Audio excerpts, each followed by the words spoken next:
a play date to you.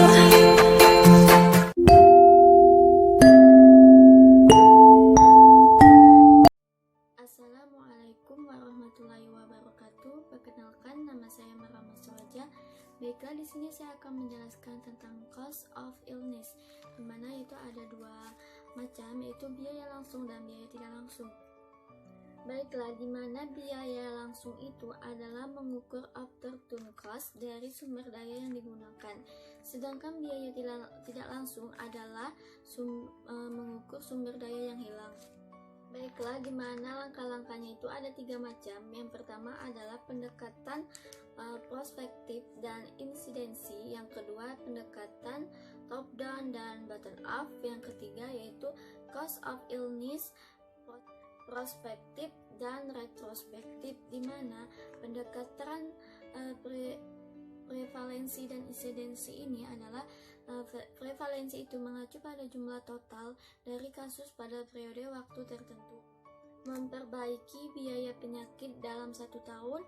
Yang ketiga, bermanfaat memberikan gambaran untuk rencana kebijakan dan data yang diperlukan sedikit. Dan untuk insidensi yaitu mengacu pada jumlah kasus baru yang muncul dalam periode waktu tertentu. Yang kedua, memperkirakan biaya seumur hidup kasus baru dari suatu keadaan dalam periode tertentu. Yang ketiga, penilaian terhadap pencegahan dan menganalisa manajemen penyakit.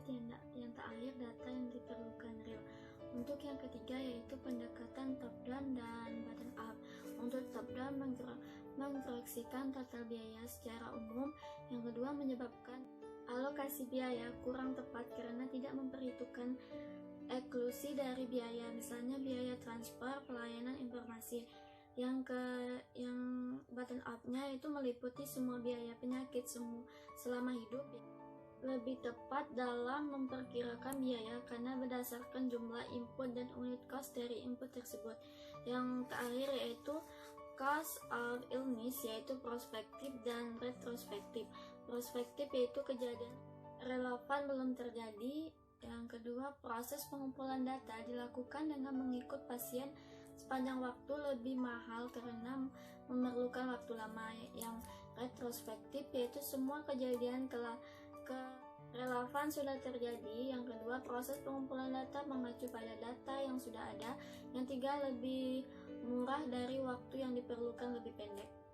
Baiklah, tujuan dari langkah-langkah cost of illness ini yaitu yang pertama, untuk menilai beban ekonomi suatu penyakit dalam masyarakat. Yang kedua, untuk mengidentifikasi komponen biaya utama dan biaya total berdasarkan insidensi. Yang ketiga, untuk mengidentifikasi manajemen klinik dari suatu penyakit pada tingkat nasional. Yang terakhir, menjelaskan kreasi biaya. Baiklah, mungkin itu saja yang dapat saya sampaikan untuk langkah-langkah cost of illness. Lebih dan kurangnya saya mohon maaf. Wassalamualaikum warahmatullahi wabarakatuh. Assalamualaikum warahmatullahi wabarakatuh. Baiklah, di sini saya akan menjelaskan apa itu cost of illness atau yang sering kita sebut dengan COI. Cost of illness merupakan evaluasi ekonomi yang paling awal di sektor pelayanan kesehatan. Tujuan dari COI ini yaitu untuk mengevaluasi beban ekonomi dari suatu penyakit pada masyarakat, meliputi seluruh sumber daya pelayanan kesehatan yang dikonsumsi, di mana studi cost of illness dapat menggambarkan penyakit mana yang membutuhkan penambahan alokasi sumber daya untuk pencegahan atau terapi. Dan studi COI khususnya berguna untuk mengukur penghemat potensi dari kasus yang bisa dicegah di suatu penyakit. Lebih jauh lagi dapat digunakan untuk melakukan analisis efektivitas sampai biaya pengobatan. Ini saya akan menjelaskan tentang studi aplikasi dalam cost of illness. Nah, jadi studi cost of illness ini mengukur beban ekonomi dari suatu penyakit dan memperkirakan nilai maksimum yang dapat dihemat atau diperoleh jika penyakit dapat disembuhkan.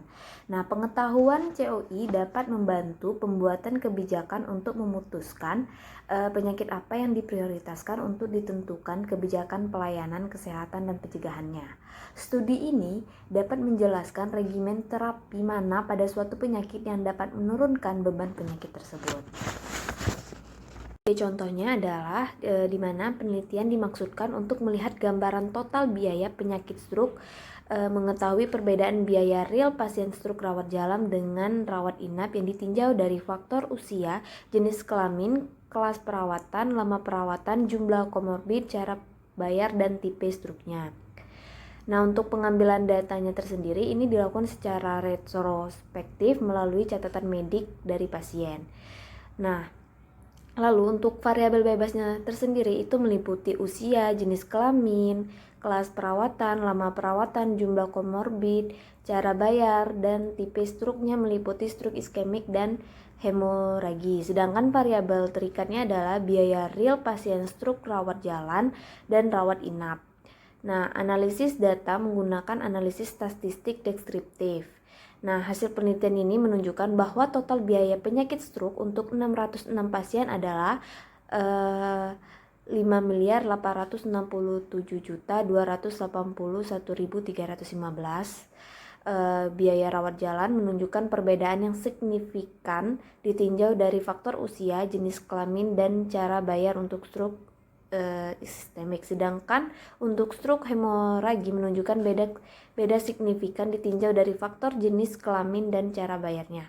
Biaya rawat inap menunjukkan pada signifikan ditinjau dari faktor usia, kelas perawatan, lama perawatan, dan jumlah komorbid untuk stroke iskemik. Sedangkan untuk stroke hemoragi menunjukkan beda signifikan ditinjau dari kelas perawatan, lama perawatan, dan jumlah komorbid. Tipe stroke memberikan hasil perbedaan signifikan pada biaya stroke rawat jalan. Sekian dan terima kasih.